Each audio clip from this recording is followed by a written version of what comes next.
Woohoo! Part 4. Welcome back to tutorial, and today we're gonna make a drain.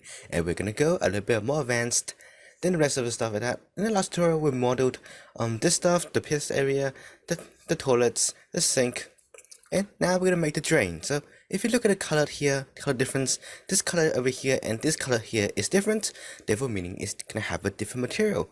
The easiest way I find to do this is by separating objects. So this is the own individual object, and this is another own individual object. So if we grab this over here, select this, hit G and Y, you can see this always gonna be cuts that's following it.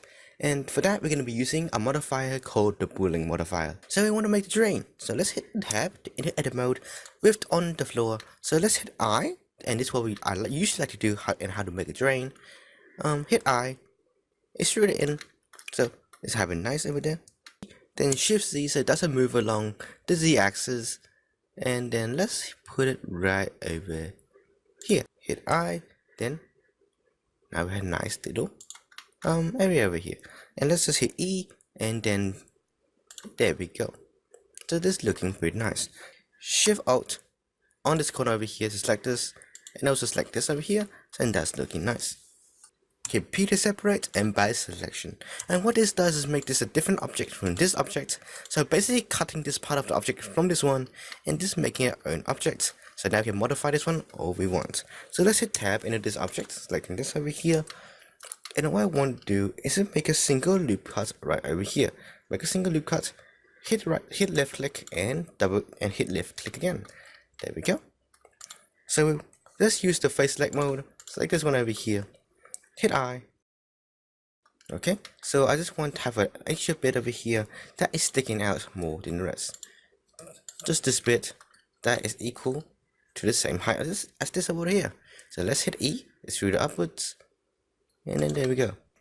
So now we want to make the extra lines over here going across it, and for that it's actually pretty easy. There's a few ways to do it, but the way I prefer to do it in this tutorial is to use the loop cuts. Let's scroll over here. You can also use a rate modifier, but I think that's a little bit more too advanced. Okay, let's confirm this over here. Move over here. Shift R, Control R, and then just eyeball it to about the same distance. Now it's gonna reload this select mode out on this line over here, and then everything should be selected. So let's hit C for cursor selection, and use your mouse middle click to deselect things that you don't want. So just hold down your middle click with C activated, and that should do just fine. Let's hit exit.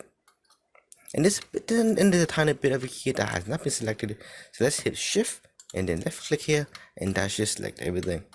Okay, and then what we want to use to do for the gaps is to hit F3. So this is a search engine, so you can search anything that you want, and I want to select checker, deselect, and there we go.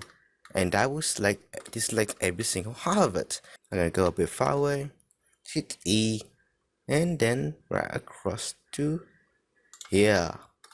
Looking nice. So let's add a material to this baby. Let's go out tab. Okay, let's go shading, and this is what you call the materials bar. So in the shading area, you will see something like this: the principal shader and also the material output. The 4 shows the amount of mesh that's shared by this material. So let's hit the 4 over here, and that will make this an independent material. The base color, I want this to be darker. Let's change it to something like this. I want slightly metallic because drains are slightly metallic, and just keep everything as default. The roughness can be, this works fine for me. This works fine. In render view right now, if I hit G and hit Y, if I want to move the object of the drain into other direction, just because I made a mistake and want to position the drain, you will notice the secondary mesh over here is interfering with this one over here. So it's actually adding stuff into it that I don't actually want. It's intersecting, and I don't want that. I want to move the object wherever I want, and it's still gonna have this perfect hole over here. So let's do that really quickly. So in object mode right now, I want to go back to my solid view mode, so it's easier on the computer. So let's go shift right click, Okay, Shift A, add a mesh, and let's add a cube. So hit S to scale it down over here. One more time, hit S and scale it down to about this size. Alright, now you have everything positioned correctly, and this cube is covering over it. We're gonna select the cube first, and then select the drain, and Control P. And what this does is parent this cube to the drain. So whenever the drain goes, the cube will follow it. This will be nice with an Boolean modifier. So selecting the floor, add a Boolean modifier, and this is basically a cut function. So we want to select the object of the cube, and you can see right now it's cutting through the floor.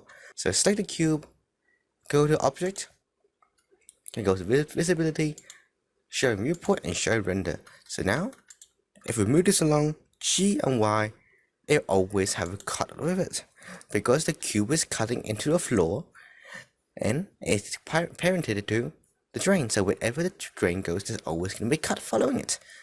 So let's go over here, hit G, Shift Z, and wherever you move along here, we always have a cut. So that is pretty damn neat. So in the next episode, we're working on a glass roofing. So if you hold Alt H, we'll notice we have made the roof before and also the walls. So in the next episode, we'll begin working on the roof to make it more glassy and filled with metal rails. So that's gonna be really exciting. See ya. Have a good day, everybody.